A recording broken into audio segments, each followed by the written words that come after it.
नमस्ते मित्रांनो, लग्नाची बेडी या मालिकेच्या होणाऱ्या पुढील भागामध्ये आपल्याला असं पाहायला मिळणार आहे की इकडे कृष्णाने घरातील सगळ्या व्यक्तींना कोंडून ठेवलेलं असतं। तर इकडे रुक्मिणी म्हणते दरवाजाची कडी कुणी बाहेरून लावली आहे, दरवाजा उघडा।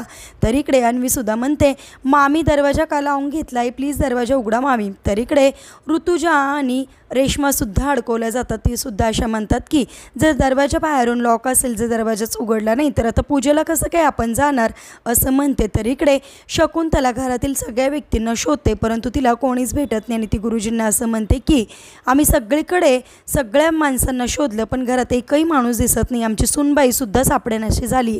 त्यावेळेस गुरुजी म्हणतात मग आता पूजा कशी काय करणार आपण संपन्न। त्यावेळेस लगेचच कृष्णासमोर खुर्चीवर बसलेली असते। कृष्णा म्हणते पूजा तर होणारच पण तुमच्या स्टाईलने नाही तर आपल्या स्टाईलने असं म्हणून शिट्टी वाजवते आणि शिट्टी वाजवता क्षणी समोरून लगेचच राघवचे वडील आणि चुलते हातामध्ये पूजेचं ताट घेऊन येत असताना आपल्याला पाहायला मिळणार। म्हणजेच आता कृष्णा पुढे कशा प्रकारे त्या गुरुजींचा आणि शकुंतलाचा बँड वाजवणार हे पाहणेसुद्धा इंटरेस्टिंग आहे। आता कशा प्रकारे कृष्णा त्या गुरुजींची फजिती करत गळ्यात चपलांचा हार घालणारे पाहणेसुद्धा इंटरेस्टिंग आहे।